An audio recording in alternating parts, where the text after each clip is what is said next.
গত পরশু থেকে একটি অডিও ভাইরাল হয়েছে, যেখানে তিনি তার আইন শৃঙ্খলা বাহিনীর সবাইকে ডেকে বলছেন যে মারণাস্ত্র প্রয়োগ করতে আন্দোলনকারীদের বিরুদ্ধে। আমরা কিছুটা হলেও মুক্ত নিঃশ্বাস নিতে পারছি, কিন্তু আমাদের অনেক কাজ বাকি আছে। আমরা অনেক সন্দেহ সংশয়ের মধ্যে দিনাতিপাত করছি। আসলে আমাদের গণতন্ত্রের যে অভিযাত্রা, সেটা কোথায় গিয়ে শেষ হবে? জনগণের 16 বছরের সংগ্রাম, জনগণের 80 দশকের 9 বছরের সংগ্রাম, জনগণের তার আত্মনিয়ন্ত্রণাধিকার এবং গণতান্ত্রিক অধিকারের জন্য 23 বছর পাকিস্তান আমলের আন্দোলন, সবই ছিল গণতান্ত্রিক অধিকার। এই গণতান্ত্রিক অধিকার প্রতিষ্ঠার জন্যই এটাই ক্রমান্বয়ে স্বাধীনতা যুদ্ধের রূপ নিয়েছে 71 সালে। আবার আমরা গণতন্ত্র হত্যার কসাইখানা দেখেছি বাংলাদেশে বাকশালীদের দ্বারা 75-এর 25শে জানুয়ারি।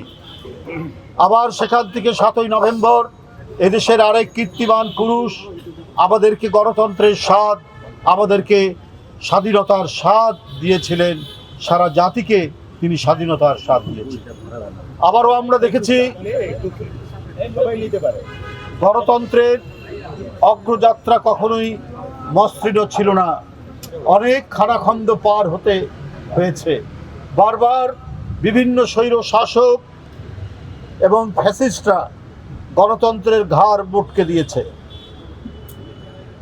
গত বছর 5ই আগস্টে যার পতন হয়েছে, এর মতো রক্তপিপাসু, এর মতো হিংস্র দানব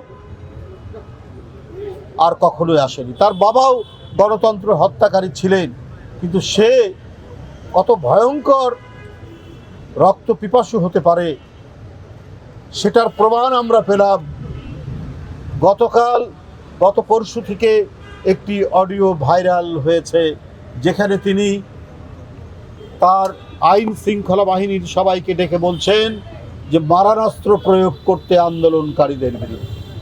ঠিক।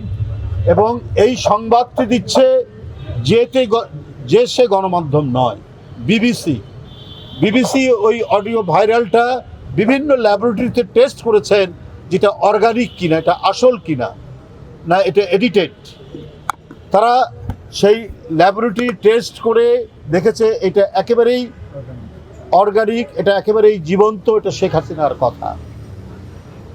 এবং এটা যেদিন তিনি বলেছেন, এটা তার পরের দিন থেকেই এখানে দায়িত্বরত অনেক সাংবাদিকরা তারাও এটা নিউজ করেছেন যে তার পরের দিন থেকে অনেক মারণাস্ত্র, রাইফেল দেখা গেছে আইন শৃঙ্খলা বাহিনীর। তাহলে আজকে আমরা যারা এখন গণতন্ত্রের স্বাদের কথা বলছি, আমাদের প্রত্যেককেই মাথায় রাখতে হবে, আমাদের কোনো ঝগড়া বা গো ধরা বা শিশু বাচ্চার মতো চকলেট আমাকে পেতেই হবে, এই ধরনের প্রবণতা থাকলে ফ্যাসিবাদ কিন্তু নানা ছিদ্র পথে প্রবেশ করতে পারে, এবং তারা যে চেষ্টা করছে না তা নয়। আমরা হাসিনার পতন দেখেছি, তার সাথে তার কয়েকজন মন্ত্রী না হয় গ্রেপ্তার হয়েছেন, অনেকে পালিয়ে গেছেন, কিন্তু তাকে যারা 16 বছর বাস্তবায়ন করেছেন তার নীতি, যারা এই দেশের লক্ষ লক্ষ গণতন্ত্রকামী নেতা কর্মীকে মিথ্যা মামলা দিয়ে কারাগারে ভরেছে, যারা দিনের পর দিন রিমান্ডে নিয়েছে, যাদেরকে বেধড়ক লাঠিপিটা করে শরীর ক্ষতবিক্ষত করেছে, যারা রাইফেল দিয়ে গুলি করে দৃষ্টিশক্তি অন্ধ করে দিয়েছে, যারা পঙ্গু করেছে, যারা হাত পায়ের নখ তুলে দিয়েছে, তারা তো এখনো সমাজের মধ্যে, তারা তো এখনো প্রশাসনে, তারা এখনো সচিবালয়ে, তারা বাংলাদেশের বিভিন্ন প্রশাসনিক জায়গায় কর্তব্যরত আছে।